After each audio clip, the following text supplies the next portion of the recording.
Hey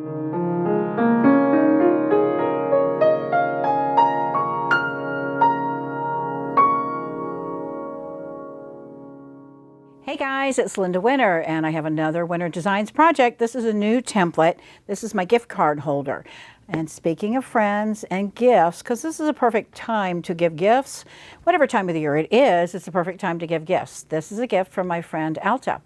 Alta, which is Marcia Martelli's mother, Valerie Webster's grandmother, and everybody's best friend and confidant and inspirational everything. She makes these corsages, she makes flowers. Anyway, she made this for me the other day. They are just gorgeous. She hand does all of these.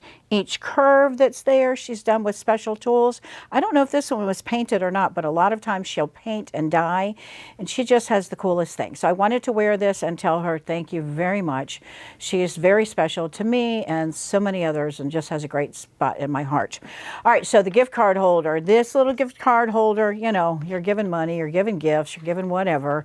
Maybe they're returning them. A gift card is kind of my go-to, and instead of giving the gift card, I like to make something and put that gift card in. So this right here is the gift card holder. You can see I've got a little pocket, and it's dark here, but the pocket right here comes from the slant of the template.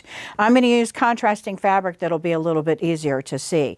But you can see the back side is flat. You can do a ribbon if you want. You can do a tie. You can do a bow. You can add the elastics, whatever it is, but the gift card goes in. I don't think the Hobby Lobby and the Gryffindor goes together so well, so I'm going to flip this over. But you get the idea. Gift cards, cash, checks, whatever it is. So this becomes a really great thing for you to be able to put those gifts inside of, the gift cards. Okay, so what do we want to do? Talk about fabrics first. I'm going to be using these two fabrics, but I want to talk about direction. The way this is set up is we're looking at the way it's written. And by the way, I've gone in and highlighted. Martelli makes metallic markers, and then I started making metallic markers. And I've got silver, and I've got pink, and I've got maroon, like a rose, and I've got gold. Here's my silver. And you can go in and not only highlight. My gift card is really small. When I have this redone, I'm going to make the text bigger, but I've written that out. But then there's a hash mark too. What is the hash mark there for? It's for the ribbon. You can use it, you don't have to, but if you look at where this is, we're basically looking at this area here. Let's pop that out. Halfway right here. Let's see if we can see better. So halfway from here to here. So that's what we're looking for, where that gift card tag goes. So you can mark that if you want to. It's totally up to you. This shape is pretty specific. There aren't a whole lot of other templates like this. So fabrics. Directional fabrics. You can do directional fabrics. You can do big fabrics. You can do non-directional fabrics. Totally up to you. So when you're doing directional fabrics, we want to go left to right like I have here. And when you're looking at this, this one is going to be basically like this. So when I go to cut it, I'm not going to cut this way. I'm going to cut right sides together. And if I did have anything that I wanted to fussy cut to place, you know, especially on this part right here, that's going to be this part here. So if I did want something, this little guy right there, do you see how I bring that up a little bit more? Just so he's going to be in there. So I'll try to make sure that I remember that he's over here when I look at this. We'll talk about the fusibles too, but let's talk about fabrics. Directional fabrics. I've got this directional fabric over here, and you can see we're going this way, but if I wanted it to go this way, when we're looking at those leaves this way, I have to cut this way rather than if I go this way, then those leaves are no longer leaves. They're kind of leaves that are floating down a red stream. So totally up to you how to do that. The polka dots, to me, there's just a no-brainer for those kinds of things. These faces that are here, they're directional in here, directional, which is non-directional. But you can see that's hard to see. So you've got to decide, will I have my lining fabric that kind of pops from those eyes? This for your holidays, it can be Father's Day, it can be birthdays, but do you see how big that fish is? So what I want you to think about doing is when you do this, do you see that fish right here? When I fold him over, this is going to be on the back side here. That's going to be here. So we want to think about placement. This fish right here is going to be over. We're going to be looking at basically this. and that's not really exciting. So, you know, when I go to cut this, we want to place our fabric so that it's the best way to be able to show this off. What I can do is flip the fabric. Instead of cutting this way with the template, I can cut this way. And if I cut this way and I bring this up a little bit, do you see how this fish right here, he's going to be showing up. Let's see if I can pull that over. He's going to be showing up a little bit more like this. So you want to make sure if you're going to cut something that's big like this, that you're thinking about placement. This looks like it would be perfect. Do you see how you'd see that fish? But it's really not, because you're only going to be seeing that part. Actually, let's go ahead and cut him just so you can see. All right, I've got this fabric here. I've got this fabric here. And let's do wrong sides together just so you can see how this is going to turn out.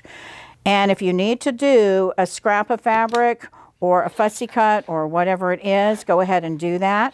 And remember, this is the no slip template. Everything that I have is no slipping, no kidding. That material that's on the back side, if you haven't seen my templates before, that's this material on the back. Do you see right here? You can barely see that fish.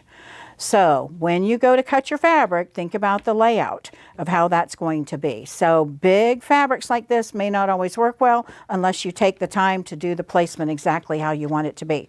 A fabric like this, again, another big fabric, it doesn't matter so much with something like this, but again, stay away from the bigger fabrics, I would recommend, and go with something that's an overall pattern or a smaller kind of a pattern. I think that's just going to be a better success. We're going to be using the fa-la-las, these little guys here, and my llamas. Okay, so remember how I said I wanted to work on this side because I want this part right here to be here. So we're going to go this way here, and we're going to go this way here. And I want that little llama to be on the bottom. So when I place this on top, we're going to cut. Now, I'm going to cut, then we're going to come back and talk about what interfacing I have on here. And we're going to cut. And I'm going to turn and cut and turn. And you notice what I'm doing. I'm using the template to do that turning for me. I'm not using a paper template. I don't have to worry about any of these getting damaged. Every time I go to cut, I'm going to get exactly the same. All right, let's take a look at what we get here. Can you see how this right here, because I did it in the opposite direction, this is not going to go this way. It's going to go in the opposite. But look at that little llama. Isn't he going to be adorable there? The llama I thought about, but I didn't think about this. If you look at this, my la is upside down. Now this is going to be the lining. It's going to be inside, but it's also going to be inside. Can you see that doesn't look so much that it's off, but you want to think about when you're placing this, having that lined up. So this right here, you can see how the template at the bottom, when you go to cut the fabric, I'm going to mess that up. Do you see how that's not lined up correctly? So take into consideration your two fabrics. If you're brand new to all of this, then choose neither fabric as a directional and go with polka dots and stripes that, or maybe a polka dots and no stripes, but polka dots that are big on one side and polka dots that are small on the other side. Okay, interfacings. All right, so this is a fusible. I've used fusible SF101. You can do SF101, SF101. That's what I did on this one, and it's pretty lightweight. It'll work on any sewing machine, so you're not going to have any problems. But SF101 on the outside and a lightweight fusible fleece, that's what I have here, on the inside would be a really good option. Do you see how this is much thicker than this? There's definitely texture and weight to this, but I'm going to pull over. This is still a lightweight fusible, but boy, there's a big difference with this. So this here is a lightweight fusible. I have this at the 20-inch width that I have on my website, and this lightweight fusible, it's a Pellon. This is at a 45-inch width that I sell by the yard. This 20-inch by the yard is the one that I like to do in combination with SF101. The other thing you could do too is if you don't have anything but this SF101, which is by Pellon, shape fuse, but there's also shape flex. There's also Bosel has one. You could do one layer and then you could put another layer and press right on top of there. That's going to give it a little bit more stability. So use your fusibles, use your interfacings however you like to do it.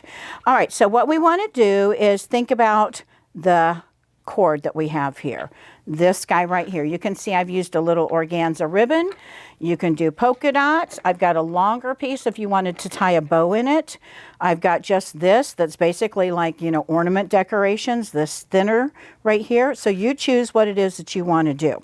When we place this on here, I'm going to be sewing these two together. And we're going to stitch around. We're going to stitch, let's get this lined up. We're going to stitch around, stitch around, stitch around, stitch around, and we're going to leave a little bit of an opening right here. So I want to look at where this is going to go here. Remember with the template, this guy here, so I'm going to flip this over so we can see and we can mark where that goes. So when we look at this, I'm going to put a mark.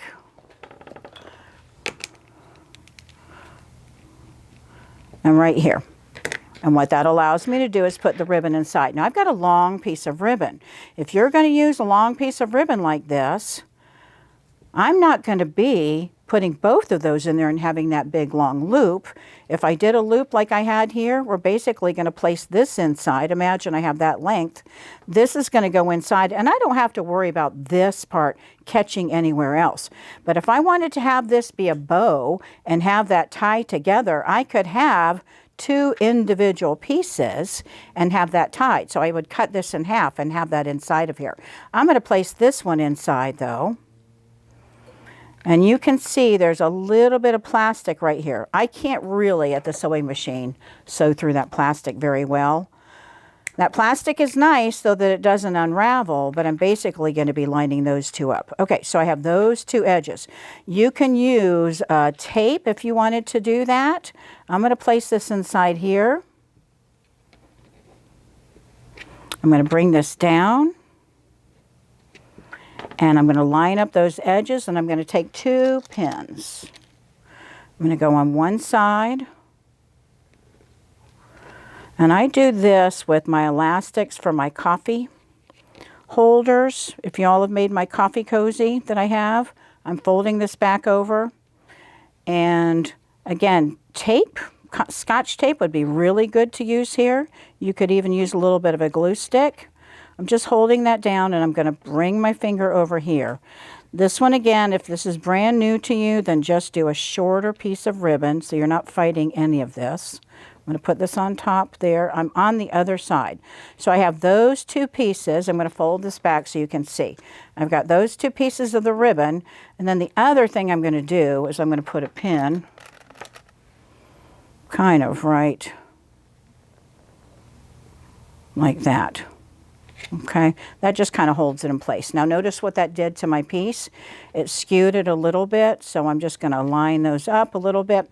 The other thing you can do too is if you want to do this, and again, you're new to all of this, sew the side, sew the side, sew the side, and then do this pinning last. Don't do that till the very end, because you can see how all that's kind of realigned. So I think what I'm going to do is go ahead and stitch this at the top, and then we'll fix that up. Okay, we're going to go to the sewing machine. And your seam allowance is whatever it is that you like it to be. I'm going to use about a 3/8 of a half. Actually, let's move the needle over a little bit. I'm going to use about a 1/4 inch seam allowance. And when I get close to these, I'm going to have to get rid of that pin. But I'm going to be holding that close by. I'm going to get rid of that other pin. And I'm going to be holding this kind of towards me. And when I get to this, we're going to stitch over. I'm going to get rid of that pin. I'm holding right into that.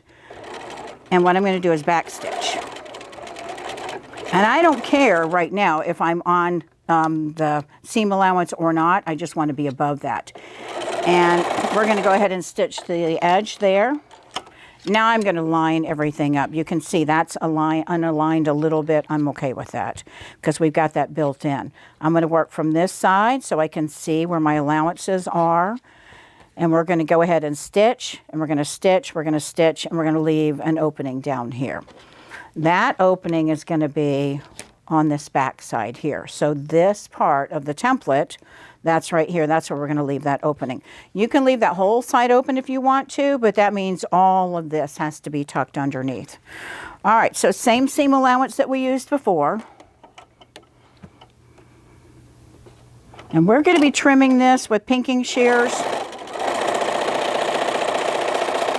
And we're going to be trimming pretty close to all of this because we don't want to have any bulk. Now, I'm going to talk about fusibles a little bit later on too. I've got a fusible in my seam allowance that I have here, and I'm going to talk about how to get rid of that bulk too. All right, I've got a big opening right here, and you can see how this doesn't line up exactly. Again, we're going to trim that off. Back stitching where you started and where you ended.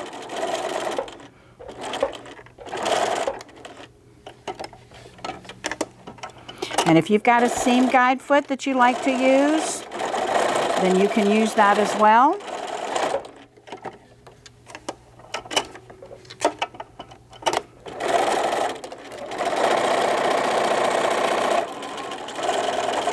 Okay, so let's talk about fusibles. Because I have SF101, there's not a lot of bulk here. But if I did do that lightweight fusible, instead of pressing this all the way around here, I would have pressed where I cut. Let's see, I'm going to grab that piece and show you. And I don't have a piece that's big enough, so this is actually not a bad way to do this. I'm going to be cutting this a little bit smaller. So we're going to go ahead and cut. And it is a hair smaller, but that's okay because that's what I want it to be. All right, so this is the template. And let's place this right here. So you can see that's basically almost what I have here. What I want to do, if I'm going to use this, I'm going to trim off my seam allowance. And I could even trim off a little bit more than that. I'm just trimming off some of that bulk, and that way it's not in the seam. And you can see with the template, I'm basically just kind of eyeballing it. And this is not a bad thing to do for a lot of the projects where you wanted to get rid of some of that bulk, especially when you've got a fusible. We've got this as a fusible, so I don't have to worry about it. All right, let's take a look at this now. All right, so when I fuse this on, okay, you can see how my seam allowance isn't going to have that fusible, so I'm not going to have all that bulk in there. All right, I forgot to tell you about that earlier. Okay, so we're going to go ahead and we're going to, with our pinking shears, we're going to cut fairly close. Now, I'm cutting through the 2 pieces of ribbon there, and it's a cording, I should say, and that cording is curved. So I want to take my time and make sure I don't cut too close because those seam allowances, you can see I'm cutting a lot of this bulk out of there, and I'm cutting pretty close. And we'll talk about the opening in a second. All right, you can see I didn't cut all the way to that opening, and right over here I didn't cut any of that because I'm going to use my precision scissors, and we're going to cut off just a little bit there. We're going to cut off this here. Whoops, I didn't even cut that side. We'll go cut that side too. All right. I got so caught up in showing you about the bottom, so let's cut this off. But what I want to do is cut those corners as well because there's bulk in those corners. Okay. So I cut off here. I didn't have a lot to cut here, but let's go ahead and snip that little bit. I cut that, cut that, and then this is my opening. Now you can take a moment and press this. This is just going to give you a quickie, kind of a helping hand. And this wouldn't be a bad thing to do before you trim all of that either.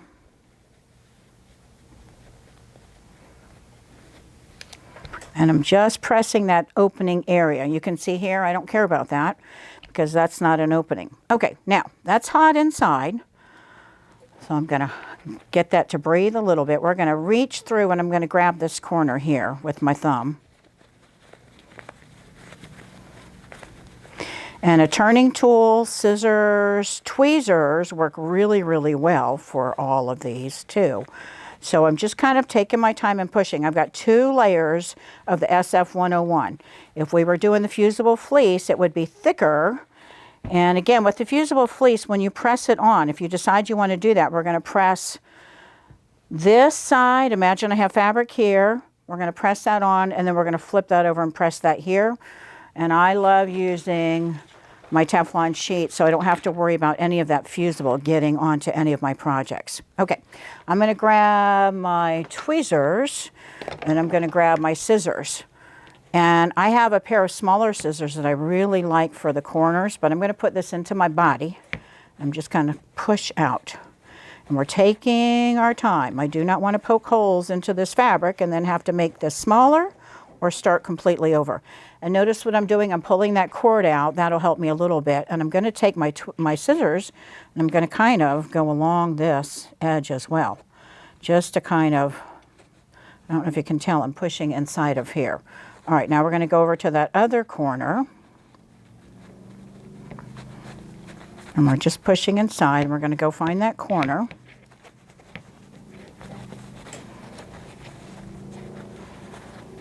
And just take your time. This probably will be the longest part of the project. You can do assembly line for these. If you're giving gift cards to everybody, my mom had a stack of gift cards that she would just go buy and give them out like candy. Whoever showed up, whoever she thought of, she gave a gift card. So if you're like that, if you have gift cards and you like to sew, this is a great little project. Hang these on the tree. You could even use your embroidery machine and embroider their names on the outside. That would be kind of a great way to, you know, get it all done, but make it personalized for everybody. All right. And there's that corner. I had enough fabric here that I can still poke that out. All right, so we're going to go to the ironing board. And we're going to finagle this. I'm just working on those edges. I'm working on that edge. We're going to take the tweezers in a minute and we're going to do something to that corner.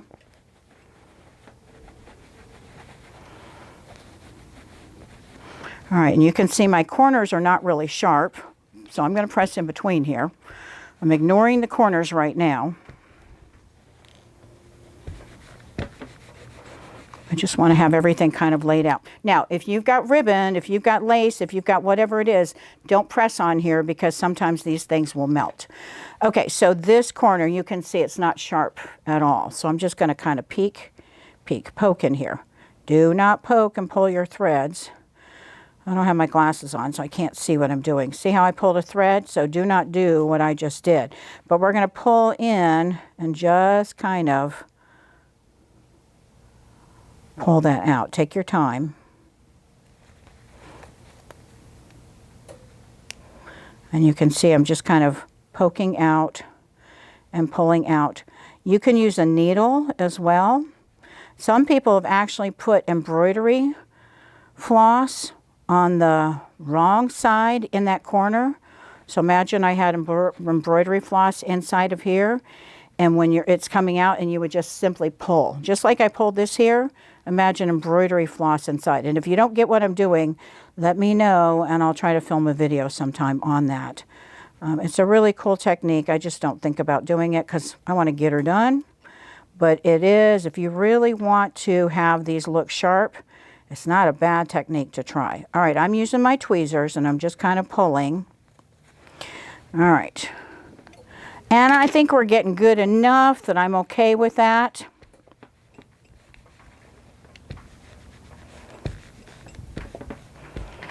And when I get to my fa la la, I want to make sure that this area is nice and straight. I'm going to turn that inside a little bit more.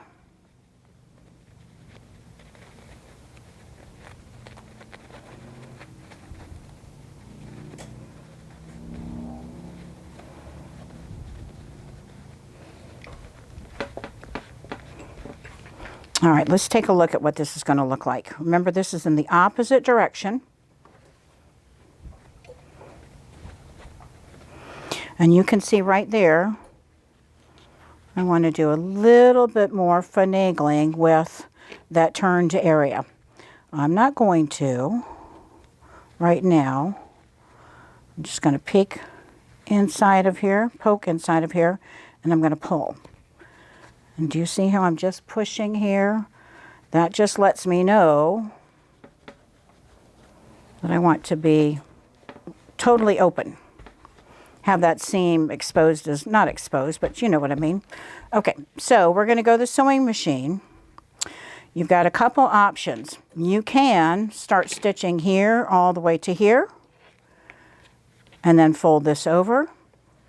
That would stitch this part and top stitch this part, and then you can stitch and stitch. So we're going to do that. I'm going to start stitching here.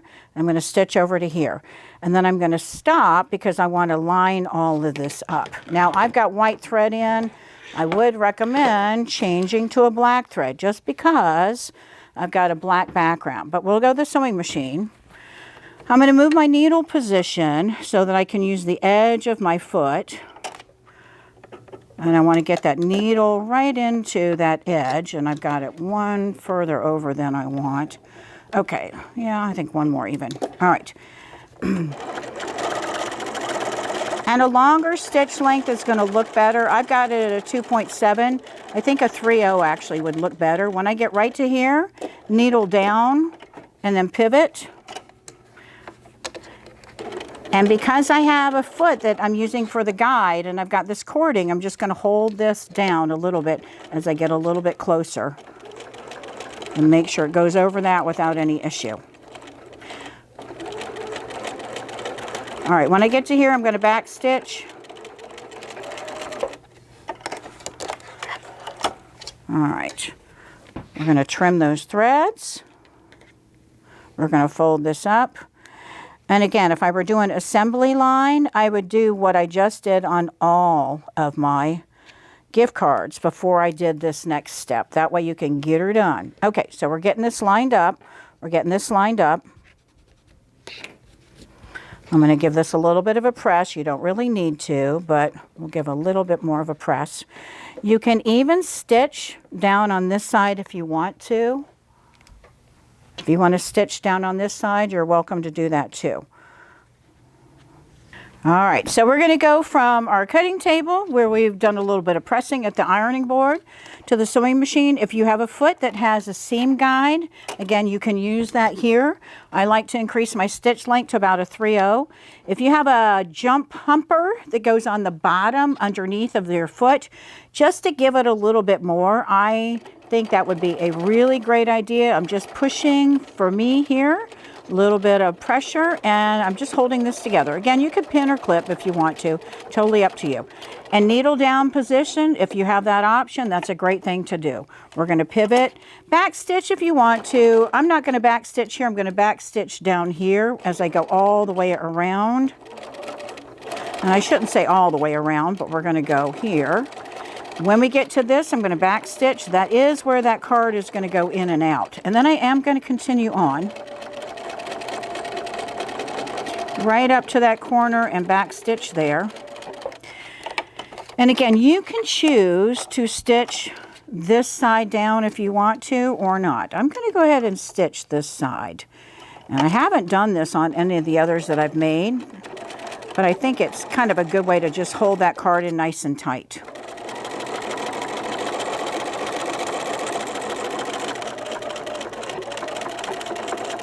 Back stitching at the beginning and the end, cut your threads, and then we are good to go. Let's take a look as we trim those threads.